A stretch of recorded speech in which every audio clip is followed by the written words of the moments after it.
Bonjour à tous. Cette vidéo est consacrée à la première étape du cycle des roches sédimentaires, la mobilisation, qui est composée de la désagrégation mécanique, de l'altération chimique et de l'érosion. Toutes les roches qui affleurent à la surface de la Terre participent à la formation des roches sédimentaires. De ce fait, le cycle des roches sédimentaires fait partie du cycle global des roches, ou bien du cycle géologique. Les roches sédimentaires affleurent sur environ 75% de la surface des continents. Mais en considérant l'ensemble de la côte continentale, de la surface jusqu'à une moyenne de 35 km de profondeur, elles ne constituent que 5% du volume total. Les roches qui affleurent à la surface de la Terre, qu'elles soient sédimentaires, magmatiques ou métamorphiques, constituent des roches-mères qui vont subir une dégradation sous l'action des agents météoriques. C'est une désagrégation mécanique suivie d'une altération chimique qui transforme la roche cohérente en un matériau meuble composé d'éléments de différents calibres. Ce matériau d'altération sera érodé, c'est-à-dire il sera arraché de l'emplacement où il a pris naissance et subira par la suite le transport. Le principal agent de transport est l'eau, mais il y a aussi le vent, la glace et la gravité. Le transport se déroule sur des distances plus ou moins longues vers un bassin de sédimentation où se dépose le matériau transporté. Dans le bassin de sédimentation, qui peut être un lac, une mer, un océan, ou simplement une dépression topographique ou une plaine alluviale, les matériaux se déposent en couches superposées. Les couches inférieures vont subir la diagénèse. Elles se matérialisent par une déshydratation et une transformation du sédiment en roches sédimentaires cohérentes. Les nouvelles roches sédimentaires seront remises à l'affleurement par les forces tectoniques liées à la dynamique interne de la Terre et deviennent des roches-mères. Le cycle se referme. Le cycle de roches sédimentaires fait partie du cycle global des roches où interviennent toutes les roches sédimentaires, magmatiques, métamorphiques et même le sédiment qui n'est pas encore diagénétisé. Tous ces matériaux, lorsqu'ils se trouvent sous des conditions de pression et de température élevées, vont fondre et se transformer en liquide magmatique. Le magma refroidit et cristallise en donnant des roches ignées, des roches magmatiques. Les roches magmatiques peuvent évoluer en profondeur en roches métamorphiques, ou bien ils arrivent à l'affleurement en surface et suivent le cycle des roches sédimentaires. Les roches sédimentaires peuvent s'enfouir en profondeur et subir le métamorphisme et se transformer en roches métamorphiques, ou bien ils suivent le cycle des roches sédimentaires. Les roches métamorphiques elles-mêmes, s'ils ne fondent pas en profondeur, s'ils arrivent jusqu'à la surface, ils vont suivre le cycle des roches sédimentaires. Les composantes du cycle des roches sédimentaires. Cette coupe montre le milieu continental et le milieu marin. Sur le milieu continental commence la première étape du cycle sédimentaire qui est la mobilisation, c'est-à-dire la préparation des éléments qui vont participer à la formation des roches sédimentaires. Nous avons ensuite le transport de ces matériaux mobilisés. Arrivés dans un bassin de sédimentation, nous avons la sédimentation, c'est-à-dire les éléments vont se déposer et puis par la suite se diagénétiser. La quatrième étape, c'est la diagénèse, c'est-à-dire la transformation d'un sédiment meuble en roche cohérente. Les affleurements de roches mères vont subir les actions météoriques. Elles seront soumises à une fracturation et une fissuration qui va s'amplifier et se multiplier. C'est la désagrégation mécanique. La désagrégation mécanique va augmenter les surfaces de contact entre le matériel rocheux et l'eau ou l'air qui sont des agents de l'altération chimique qui vont apporter des véritables modifications à la roche et la transformer depuis une roche cohérente en un véritable matériau meuble composé de fragments de différents calibres qui vont du bloc à la particule. L'évolution des produits d'altération va dépendre de la pente. Sur une pente faible, ce matériel va se transformer en sol avec l'incorporation de la matière organique issue de la décomposition des plantes. C'est l'évolution pédologique. Sur pente forte, les produits d'altération seront érodés. Ils seront arrachés à l'emplacement de leur production et seront fournis au transport. Le transport s'effectue par gravité sur des pentes fortes, mais il s'effectue aussi par les eaux courantes, par le vent, ou bien par la glace en milieu froid et glaciaire. Une partie des éléments transportés se déposera sur les continents, dans des lacs ou dans des plaines alluviales, et la plus grande partie va atteindre la mer où les particules détritiques seront transportées sur le fond et puis déposées, et les solutions seront propagées dans l'eau du bassin de sédimentation avant de précipiter et former des couches sédimentaires. Les couches inférieures vont subir la diagénèse par le tassement des couches sous-jacentes. et se transformer en roches sédimentaires qui seront par la suite remises à l'affleurement par les forces tectoniques. Voyons en détail la première étape du cycle des roches sédimentaires, la mobilisation des roches et l'érosion. La mobilisation commence par la désagrégation mécanique. À l'affleurement, toutes les roches saines présentent différents types de fissures. Des joints de stratification, des plans de schistosité, des joints interminéraux, des joints intergranulaires, des plans de clivage. La désagrégation mécanique va agrandir, multiplier et amplifier ces plans de faiblesse. La désagrégation mécanique va transformer les roches dures cohérentes en un matériau composé de fragments anguleux de différents calibres. Un certain nombre de processus vont participer à cette dégradation mécanique. Fragmentation d'origine thermique. La thermoclastie, la fragmentation de la roche est causée par les seules variations de la température, qui provoquent une alternance de dilatation et de contraction des minéraux qui finissent par se disloquer sur les bordures des blocs. Ce processus se déroule surtout dans les zones à climat aride, où les amplitudes des températures sont élevées, entre le jour et la nuit, ou bien entre les saisons. Sur un affleurement granitique, par exemple, les minéraux qui le composent sont de différents types. Ils apparaissent de cette façon sur la lame mince. Donc, les minéraux sont des quartz, des plagioclases, des orthoses et des biotites. Ces minéraux vont réagir différemment aux variations de la température. Certains vont se dilater et se contracter à l'échelle nanomètre. Cela donc va déstabiliser les joints entre les minéraux qui vont finir par se disloquer sur les bordures des blocs. Ces minéraux finissent par se détacher sous forme de grains. Fragmentation d'origine thermique.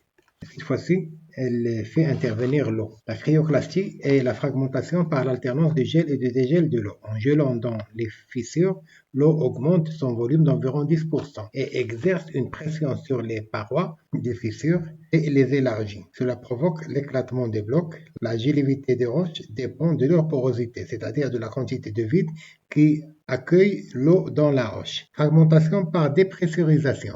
Certaines roches qui prennent naissance en profondeur à de grandes pressions subissent une dépressurisation lorsqu'elles arrivent à l'affleurement.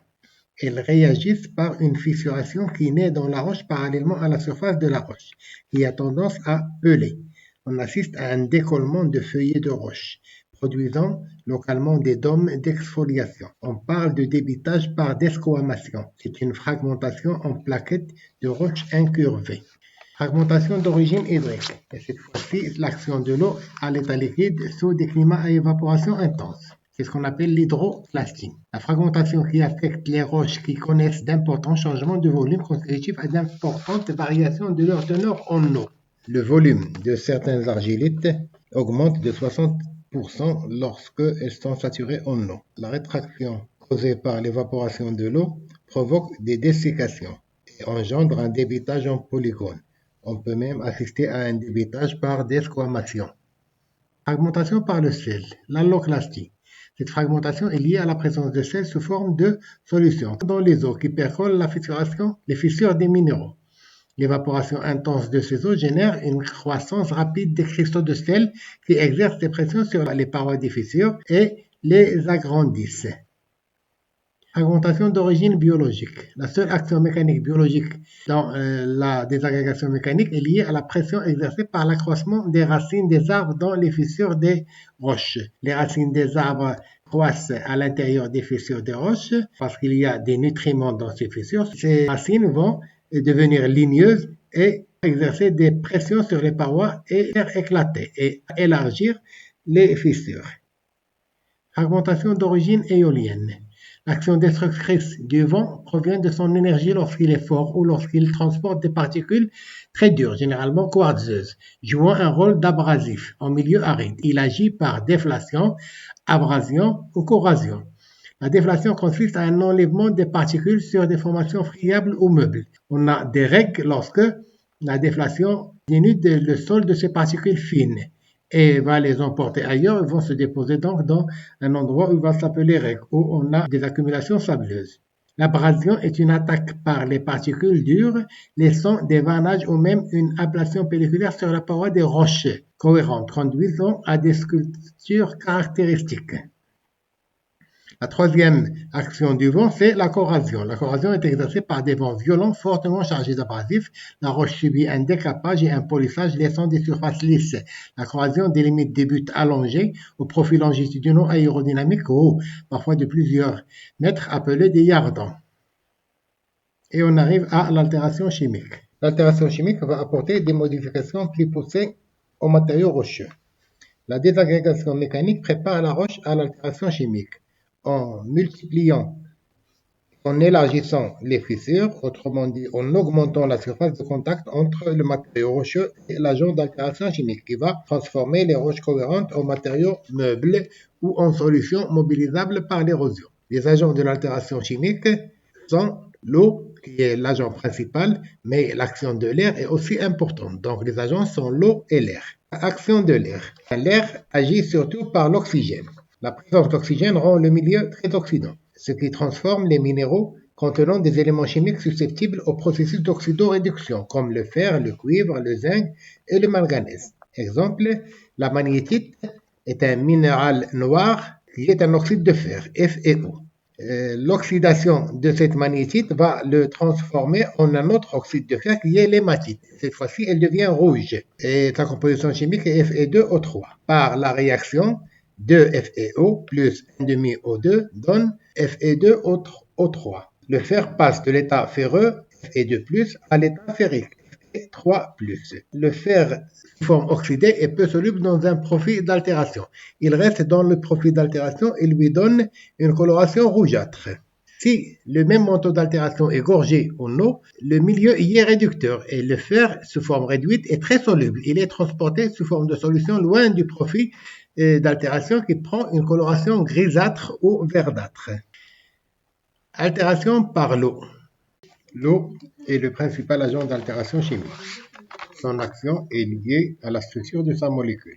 La molécule d'eau, H2O, se compose de deux atomes d'hydrogène liés par liaison covalente à un atome d'oxygène. Les noyaux des trois atomes forment un angle de 105 degrés.